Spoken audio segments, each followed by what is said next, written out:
Om Namo Bhagavate Vasudevaya. Om Namo Bhagavate Vasudevaya. Om Namo Bhagavate Vasudevaya. Narayanam Namaskritam Naram Chaiva Narottam Devim Saraswati Vyasam Tato Jayanti. Nashtaprayeshu Abhadreshu Yam Bhagavata Seva Bhagavati Uttama Shloki Bhaktir Bhavati Nishtaki Krishnaya Vasudevaya Devaki Nandanaya Cha Nandagopa Kumaraya Govindaya Namo Namah Nama Pankajanabhaya Nama Pankajamali Nama Pankajanaya Namaste Pankajang. So welcome. Today we are reading from Canto 2, Chapter 7, the Scheduled Incarnations with Specific Functions, Text 5.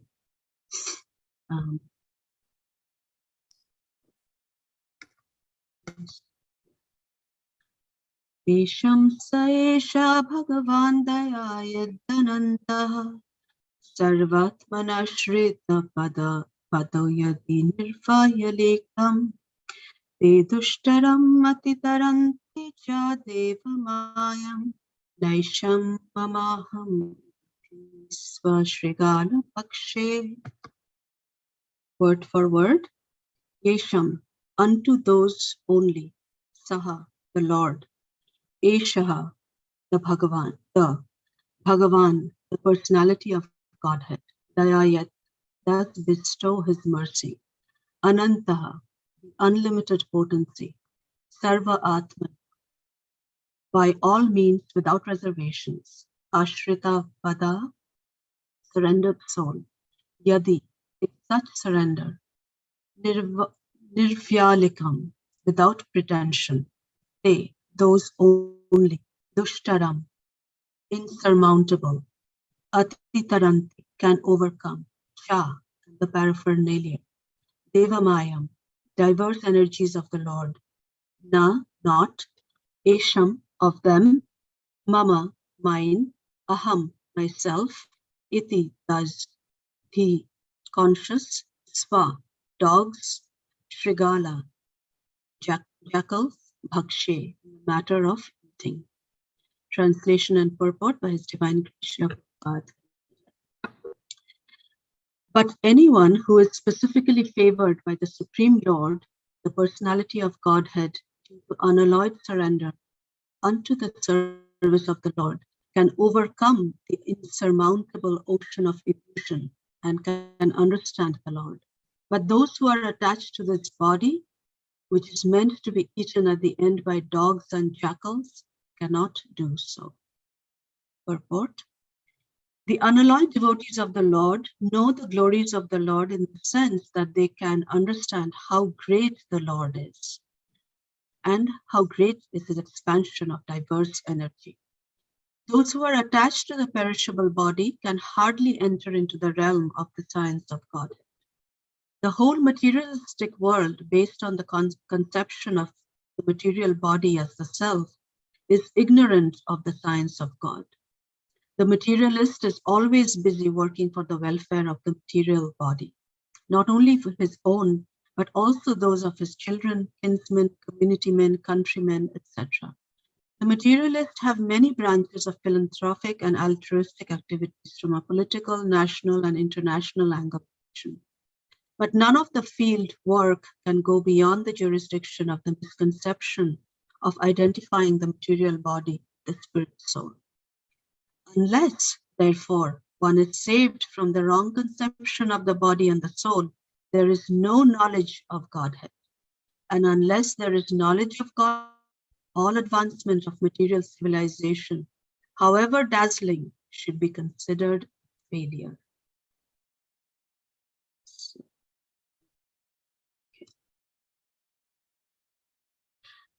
We'll invoke prayers to the Para quickly.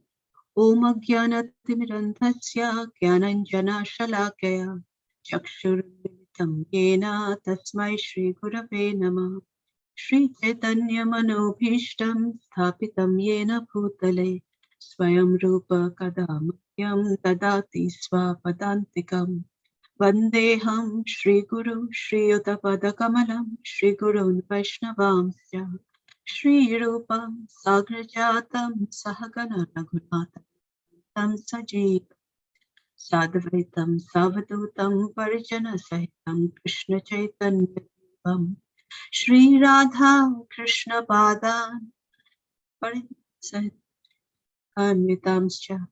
He Krishna Karuna Sindhu Dinabandhu Jagatpati Gopesha Gopika Kanta Radha Kanta Namastu Tapta Kanchana Gaurangi Radhe Vrindavaneshwari Rishabhanu Sute Pranamami Vanchakalpatarasya Kripa Sindhu Bhaivacha Patitanang Pavan Vaishnavito Namo Jai Shri Krishna Chaitanya Prabhu Nityanand Shri Advaita Gada Srivashadi Gaura Bhakta Hare Krishna Krishna Krishna Hare Hare Hare Rama Rama Rama Hare Hare.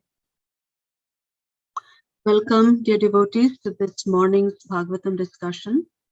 I have an opportunity to present the Bhagavatam, but completely unqualified. And to add to that, this week being kind of busy and immersed with Janmashtami services, which was ecstatic, but I haven't really had much of a chance to prepare. So please pardon me if my thoughts are not very organized, but I will share whatever I have prepared, and then maybe you all can help and share your realizations as well.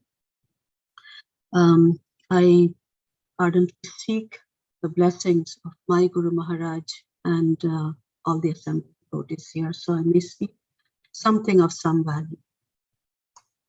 So if you look at this verse, the translation, it begins with but, right? So clearly it is in continuation of the previous verse. In this chapter is a very illustrious chapter, so to speak, because here Brahmaji is talking about all the who's of the universe. When we talk about the celebrities of the world, in some event and whatnot. And this verse is exactly that. It has descriptions of all the illustrious celebrities, the greatest personalities that there are, because this verse talks about the scheduled incarnations of Sri Krishna, specific functions. So Brahma has so far, he's talked about 40 different incarnations.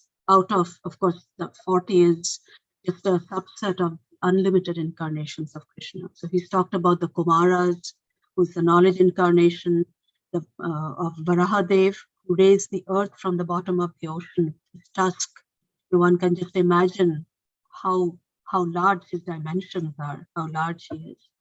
And then great stalwarts like Maharaj Prithu, Vamandev, Parshuram, Sri Ramchandra, Krishna's pastimes, Buddha, and then also a future incarnation, Kalki, who is going to appear at the end of Kali Yuga, at a time when there's going to be no Harikatha, kings will be Shudras, there will be no sacrifice. And it says that, Brahma says that the Lord will appear at that time as the supreme chastiser. So having described about 40 of the Lord's unlimited incarnations, Brahmaji explains how it is impossible to have a comprehensive understanding of the Lord. And that even he who is the firstborn in this universe is not able to really understand or speak about Krishna and his greatness and his energies as a whole, right? Because it's limitless. Another example, which was in yesterday's verse 41, was that even Anantashesha, with his 1,000 mouths, has not been able to reach the limit of the Lord's glories. And who is Ananta Shesha? We're talking about Ananta Shesha, who has been around since the beginning of cosmic creation. He carries the universe on his hood like a little drop of water, right? And he's been around for so long. He, with his 1,000 mouths, is glorifying the Lord, but has not reached the limit of the Lord's glories or his strength. Yet, if we think about it, sometimes we feel that, oh, I already know the pastimes of Krishna. Why hear it once again? Or when we go book distributing, so many people say that I already have the Bhagavad Gita, or I already know Krishna stories. I've already read the Krishna book. I don't need the Bhagavatam. We keep hearing about that. But Brahmaji is saying that neither I, which is Brahma, nor you, speaking to Narada, nor the great sages know the limit of the Lord's strength, what to speak of others. In text 40, Brahmaji mentions that even learned Kavi or great scientists who may have counted the particles of the atoms of the universe cannot understand. Because, after all, who are they, right? Who are we in comparison to Sri Vikrama, for example, who covers the topmost planet of the universe with just one step, and he pierces the 7 coverings of the universe.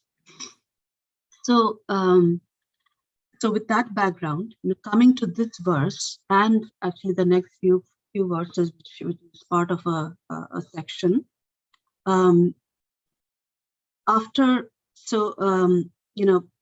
Brahma says in this verse that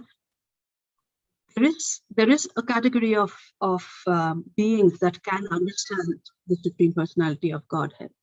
And who are they? They are the ones who are specially favored by the Supreme Lord. And who are the ones that get that special favor? The surrendered souls with unalloyed devotion can get such special favor. And only they can understand how great the Lord is. And not only can they understand, they can actually overcome the insurmountable ocean of illusion, material ocean, this Bhavasagar. That sounds familiar, doesn't it, from one of the well-known verses of Bhagavad Gita? Daiviyesha gunamai mama maya duratyaya mam eva ye prapadyante mayam evam. This divine energy of mine, consisting of the 3 modes of material nature, is difficult to overcome. But those who have surrendered unto me can easily cross beyond it. So it is explained that this immense material ocean that we are all contending with, we are beaten by the waves of the modes of material nature, by the threefold miseries. All of this huge ocean becomes somehow manageable like the water in the hoof print of a calf. When we surrender up to the Lord. However, says that those who are attached to this materialistic body, which is meant to be eaten at the end by dogs and jackals, cannot do so. So pretty profound. As I was looking up about this verse, I found Prabhupada's discussion, room conversation about this verse. Here it is. I'll just go over it, to give us Prabhupada's direct perspective in conversation with his devotees. So he says, Naisham mamaham Ishvasrigala bhakshe. Svasrigala bhakshe. Dead body. The dead body is thrown away, eaten by the dogs and the jackals. So anyone who is identifying with his body cannot understand what is God. That is not possible. Yesham sayesha bhagavan dayayed ananta sarvat manashrita pado yadi nirvyalikam. Yadi nirvyalikam, without pretension. one who has taken shelter of the lotus feet of the Lord. Saesha Bhagavan Dayayad. Unto him the Lord bestows his causeless mercy.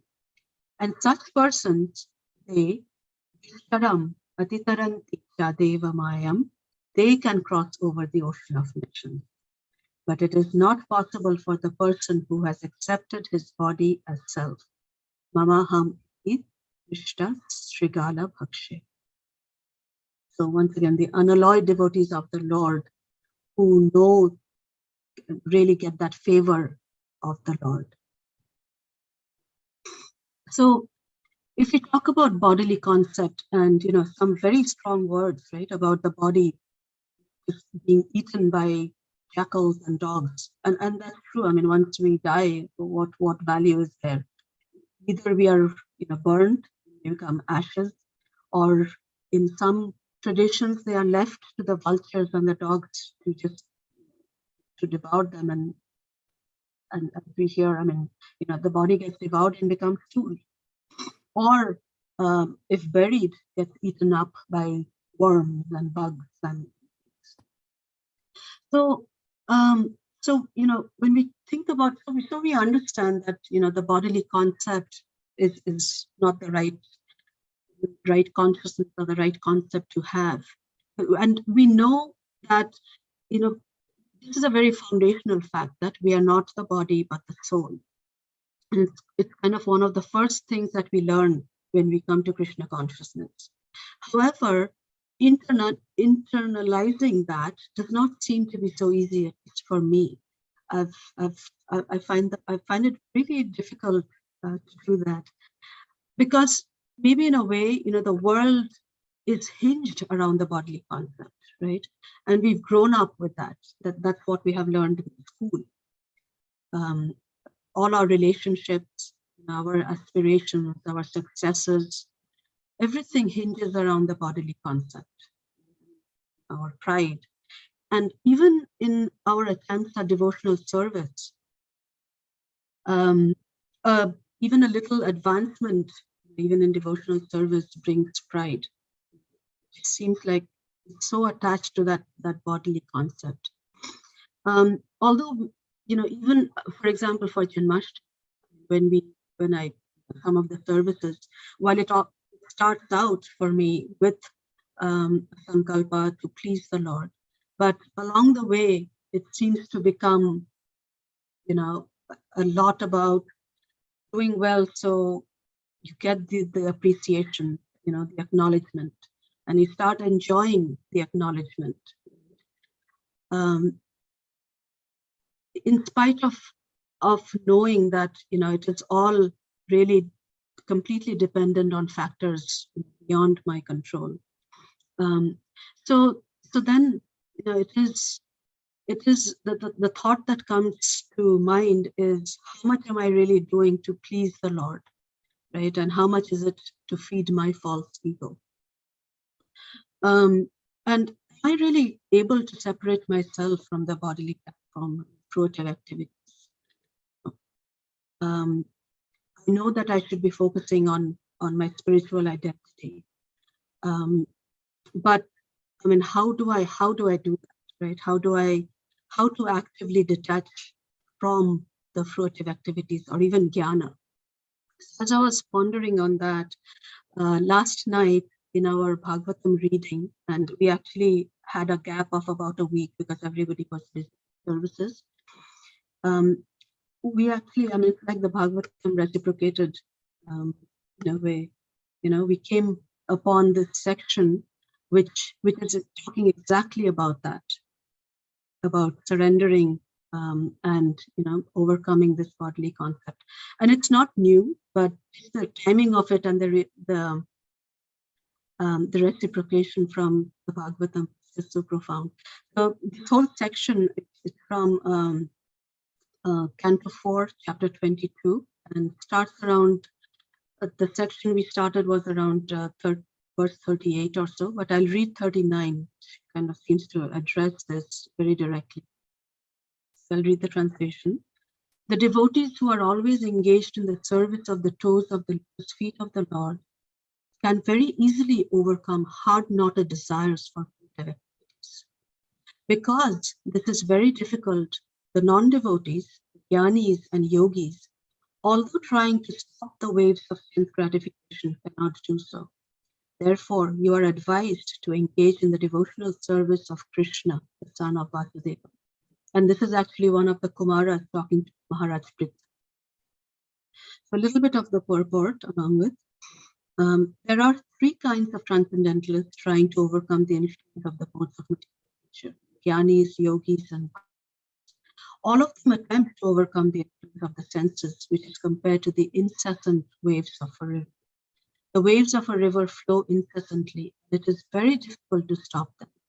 Similarly, the waves of desire for material enjoyment are so strong that they cannot be stopped by any process other than the bhaktas, by their transcendental devotional service unto the lotus feet of the Lord, become so overwhelmed with transcendental bliss that automatically their desires for material enjoyment stop. The jnanis and yogis who are not attached to the lotus feet of the Lord simply struggle against the wave of desire. It's so profound. You cannot do it on your own. You're not attached to the Lord, you just have to struggle.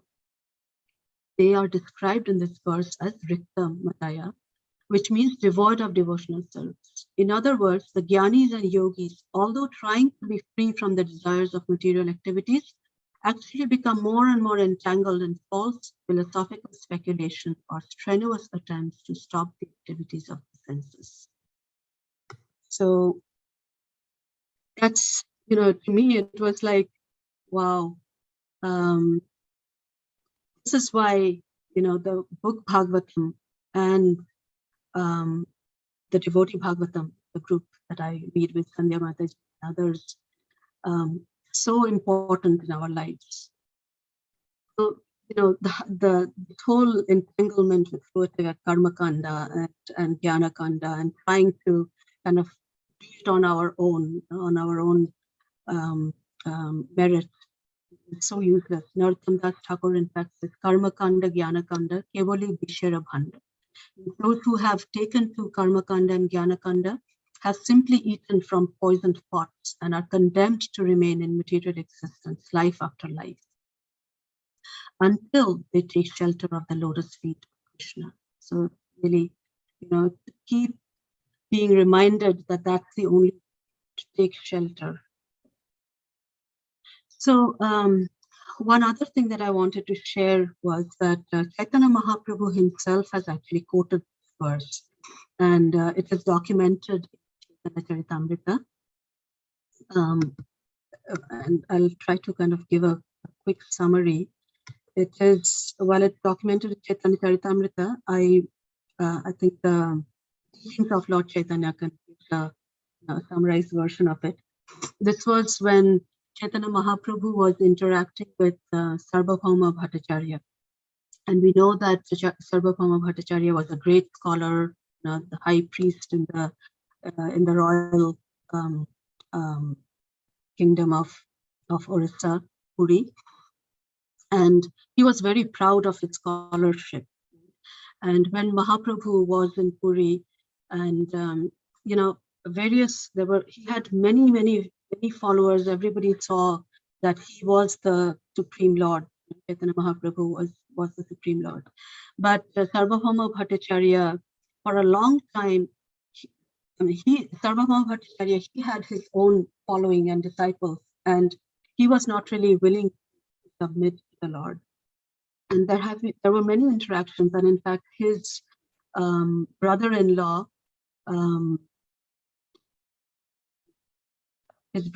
really wanted that Mahaprabhu favor Sarvabhauma Bhattacharya, so that he starts to understand that that Mahaprabhu is actually Krishna, is the Lord.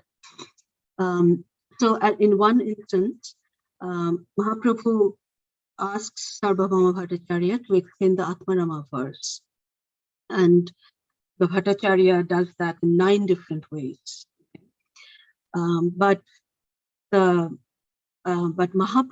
tells him that, here it is, my dear Bhattacharya, I know that you are you are a personal manifestation of the learned scholar Brihaspati and can explain any portion of the Shastras nicely. Yet your explanation is more or less based on academic education. But there is another explanation besides the academic scholarly one. And so Mahaprabhu then, Bhattacharya requests Mahaprabhu to explain the verse. And so Mahaprabhu takes the words of the verse and he analyzes, he explains them without mentioning the 9 explanations of Bhattacharya. Lord Chaitanya explained the verse by analyzing the 11 words in the Atmarama verse, and he expounds 18 different explanations of the verse. And he said that the Supreme Personality of Godhead is full of innumerable potencies. No one can estimate how many transcendental qualities he possesses. His qualities are always inconceivable. And all processes of self-realization inquire in a general way into the potencies and qualities of the Supreme Personality of Godhead. But the devotees of the Lord immediately accept the inconceivable position of the Lord. Lord Chaitanya explained that even great liberated souls like the Kumaras and Shukadev Goswami were also attracted to transcendental qualities of the Supreme Lord. So the Sarvabhauma Bhattacharya, upon hearing Lord's explanation, he then he understands and he concludes that Lord Chaitanya is none other than Krishna himself. And he then starts to kind of deprecate his own position and that he himself is an ordinary human being and that he's committed a great offense, and he falls at the Lord's lotus feet. And with that, with humility, right, which is what's needed. And Chaitanya Mahaprabhu appreciates that humility, and he actually shows him his 4-handed form and then his 6-handed form. And Sarvabhauma Bhattacharya, the great scholar, after once he receives that mercy from the Lord, he becomes totally mad, actually ecstatic. Mahaprabhu kind of start to dance. Sarvabhauma Bhattacharya composes 100 verses in appreciation of the Lord's activities, and so on and so forth. And Gopinath Acharya was, who was the brother-in-law of Sarvabhauma Bhattacharya, is extremely happy. So the next day, Mahaprabhu goes to Jagannath Mandir, and there, when he goes there early morning, he receives prasad from there. So he brings the prasad directly to Sarvabhauma Bhattacharya's house. So just reading from here. Although it was early in the morning, the Bhattacharya understood that the Lord had come and was knocking on his door. He at once rose from his bed and began to say, "Krishna, Krishna." This was heard by Lord Chaitanya. When the Bhattacharya opened the door, he saw the Lord standing there. He was very much pleased to see him early in the morning. Receiving him with all care, the Bhattacharya offered him a nice seat, and both of them sat. Lord Chaitanya then offered him the prasadam he had received in the temple of Jagannath. And the Bhattacharya was very glad to receive this prasadam from the hands of Lord Chaitanya himself. Indeed, without taking his bath, without performing his daily duties, or even cleansing his teeth, he immediately began to eat the prasadam. In this way, he was freed from all material contamination and attachment. And so Bhattacharya, that the huge, great scholar who followed the rituals and the Vedic principles and everything, he without any discrimination. I mean, he took the prasadam based on the understanding that prasadam, if once it is received, it must be eaten immediately, even if it is dry, cold, old, or whatever, even if it is brought from a distant place. So that made Mahaprabhu so happy that Bhattacharya had given up following the rules and regulations and of the Vedas, but was totally immersed now in Bhakti, right? And at that point, Mahaprabhu quotes this same verse. So, and he says to Bhattacharya that you are now fit to go back to Godhead, back to home. He quotes this verse. Meaning, whoever takes complete shelter of the lotus feet of the Supreme Lord is favored by the Supreme Lord, who is known to be unlimited. Such a person also receives permission to cross the ocean of nations. However, one who is under the misconception that this material body is himself cannot receive the causeless mercy of the Supreme Personality of God. So I just thought, nice meditation to keep for the rest of the day. So I will end here. Now it's 3 minutes over. I apologize for that. Thank you very much. I apologize if I have spoken everything. So if anybody wants to add or correct or add a realization, please do.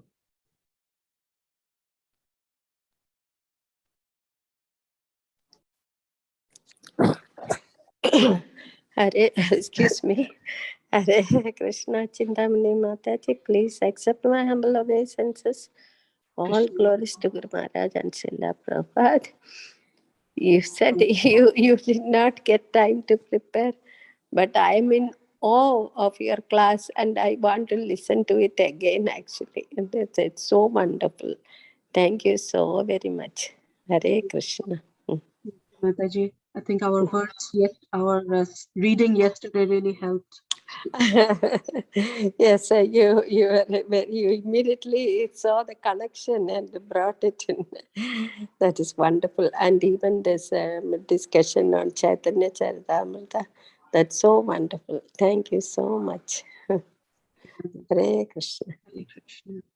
Thank you, Mathaji. Hare Krishna. Yesterday, you were sending the text message saying that I didn't prepare.